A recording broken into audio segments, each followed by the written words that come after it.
Hey guys, I'm back. This is my review of The Real Housewives of Atlanta, season 15, episode 13. Let me just start with this. 90% of the episode was about whether or not Drew and Latoya kissed 3 years ago, in at Cynthia Bailey's bachelorette party. That was 90% of the episode.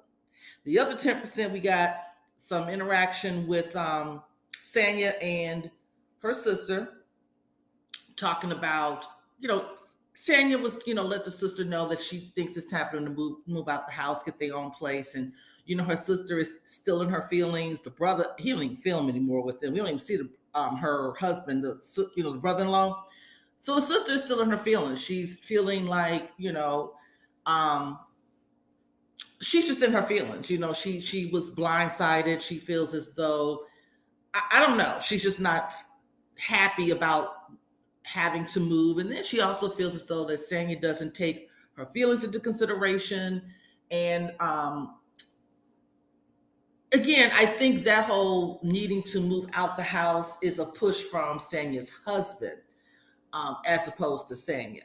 I think Sanya loves her family being there. I think Sanya enjoys, hey, I can get up and leave and go and travel and do whatever, and you'll be there to take care of my son. She loves that. You'll be here for me to do my hair and my makeup and all of that. And don't have to pay. Okay. So she's loving it. It's Sanya's husband that's not, he's the one that's saying that they need to go. And I think it's him that's doing the pushing for that. So, hey, I don't know. I mean, I don't know. I don't know what the arrangement was when they first moved into this home, but it's a lot of adults living in this house. Adults, you got Sanya's child, you have her sister and brother-in-law. I think they have 2 children. Then you have Sanya's parents. So it doesn't appear as though they live in a mansion. So there's a lot going on. And Sanya's husband, I forget his name right now, but he's like, child, we need our space. And I get it. So the other thing we saw was Cynthia Bailey came back and she met up with Kandi at Blaze. They had dinner.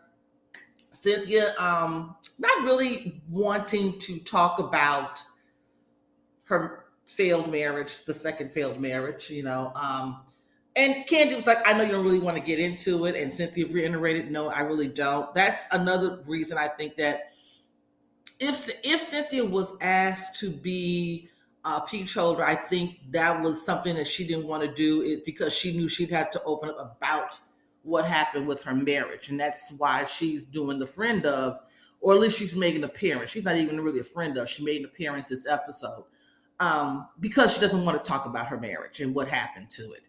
Kandi was like, I really miss you, but I'm glad that you're back. And, Candy's is catching Cynthia up on what's been going on. And Kandi was like, look, I have been into arguments, heated discussions with almost everyone in this friend group, minus Kenya. And I'm just really tired of it. It is just a lot. And she has. And they were showing clips of all the different issues and concerns and the arguments and Kandi blowing up, blah, blah, blah. And Cynthia was like, girl, what has happened? Like, why so much? What is really going on with this group? And, I don't know how much Kandi said, after the cameras, whatever we didn't see, but I think Kandi probably went into some detail about some of the dynamics in the group and things of that nature and all of that. So Cynthia was just like, look, I'm just glad to be back, living back at Lake Bailey. I am so glad that Cynthia never sold her house that she had in Atlanta. I'm so glad she kept it. Because now she's back living in her house. So will we see Cynthia next season? Only time will tell.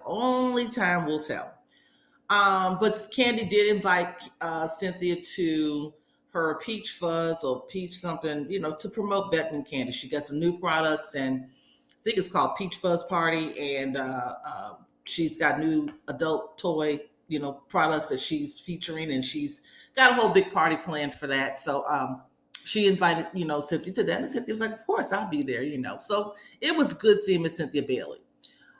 We did see Marlo at the very, very beginning. She was doing like a photo shoot, a holiday photo shoot with her boys, and then we saw Marlo talking with her assistant about her schedule. And Marlo's, I don't know. Marlo likes this Stanley guy. I think his name is Stanley or Stokely, whatever it is. She likes him, but she's concerned about, oh, he likes to go out and, hang out on the scene and party. And, she's really not into that. And her assistant was like, okay, he owns a restaurant. He's into the nightlife. I mean, that's what he does for a living. And Marlo, I don't even think they're together anymore. I would be surprised if they are still together, because Marlo was like, child, I'm not really going to be featuring this whole nightlife type situation. So I doubt if they even still together. But, she's still like, we'll see. I don't know. We'll see. I don't think they're together.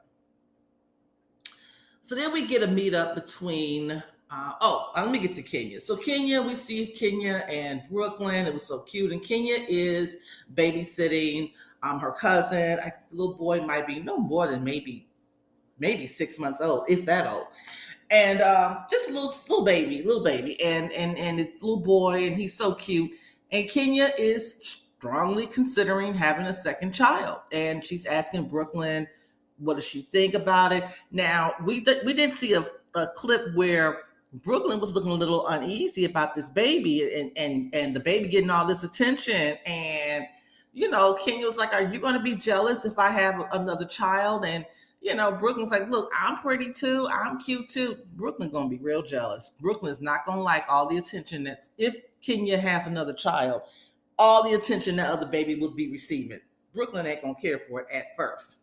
But it was cute because, it's cute to see Brooklyn interact, gives her opinion. I like Brooklyn, so if Kenya decides, Kenya's also considering like how she's going to do this, whether, she had a very difficult pregnancy. I don't know if she's going to try that again, or is she going to use a surrogate? I don't know, but, and use the embryos from her and her estranged husband. Child, okay. All right, girl. Then we get Kandi and Sheree. They're over at the place where they film Speak on It. That might be the Kandi Factory.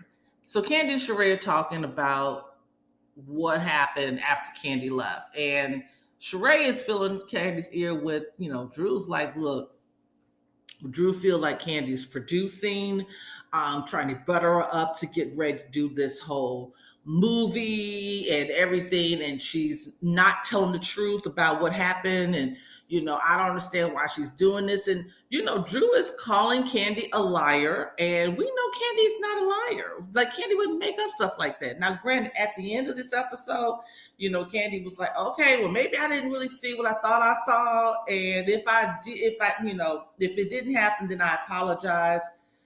I think it happened.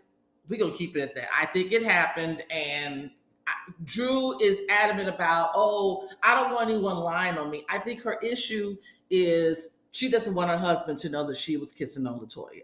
She's trying to save face for this marriage. That's what she's trying to do. Even though they filed for divorce, she doesn't want to give any ammunition to her petty husband. That's what I believe is the issue here. So, but Kandi's put off. She's like, what do you mean I'm producing for a show? And trying to butter her up. And, it sounds very manipulative. Like, Drew is calling out Kandi for manipulation, lying, gaslight. I mean, she's really not. The path that Drew is taking as far as Kandi's concerned, like, she's a predator. And that's not cool. And that's where I'm that's the concern there. I wouldn't even have her being part of the movie if I was Kandi. I'm like, look, the accusations that's coming against me is not cool and it's dangerous. So I'm not liking that one bit. So then we can go ahead and what am I missing here? I think I got everybody. So now we're gonna go ahead and get to the party, right? So we get to the party. I saw, Drew and Ralph had a brief discussion. It really wasn't worth talking about because they're rehashing what was said in Portugal. And what supposedly Marlo talked continuously about Ralph. What exactly beyond the comment that, you know, Marlo said that she does the same thing that Ralph does, they both in technology.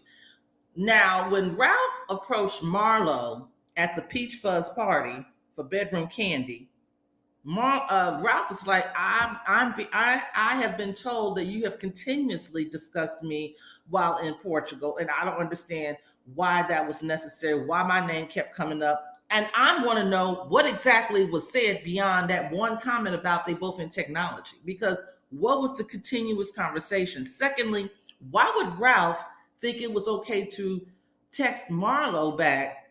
I didn't understand that. I didn't care for that at all. That just looked really petty and zesty. That's how it came across to me. Petty and zesty.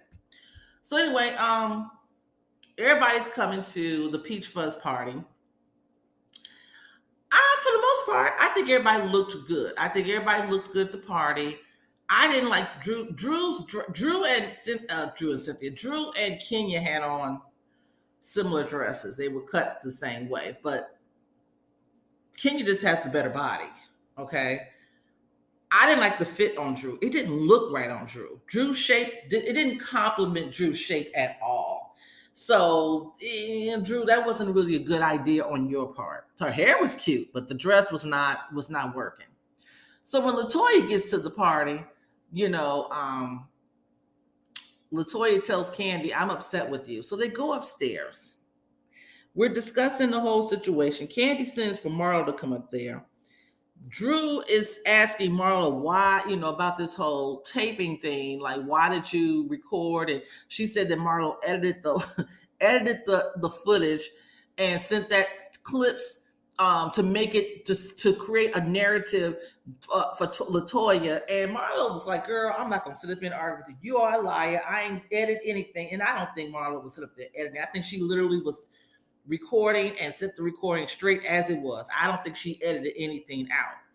So we still didn't get no consistent answer from LaToya. We still didn't. I mean, it's just, child. Again, 90% of the episode was on whether or not LaToya and Drew kissed. That's what the episode was about.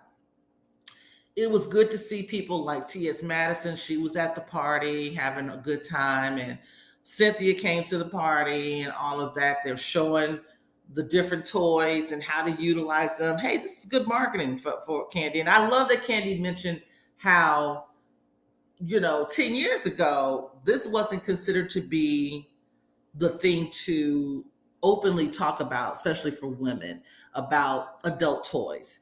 And now it's no big deal. But 10 years ago, and I remember when Kandi first discussed it on the show that she was going to do this adult toy line. And I remember that. And so, now it's a multi-million-dollar company. So, hey, I ain't mad at it. I ain't mad at it at all. Stanya's husband was not too, he was uptight. He looked a little uptight because Stanya wanted to show him something or have him I think there was a wall with I don't know if it was rope or belts or something on it. Anyway, when she was like, oh, come over here, try this out. And he was like, yeah, no, I ain't going to do that. I was like, ooh. He's not into it. I think he's very, in terms of just being out in public with the cameras, he's just not that, he wasn't going to show himself like that. That's just not him. It's not his character. It's not his style. It's just not him, period. I'm like, okay. Ross, that's his name. I finally got his name right, Ross. What else happened there? So I think that was that. It was, like I said, they spent so much time on this one topic of who lied and who didn't lie, and I was just so over it. I am just ready for this season to be over because this has been sad. This has been sad, and we need to get something that's organic, a better flow, better chemistry, something. Because this right here is not doing it. But that's all I got. I'll talk to you guys later. Peace.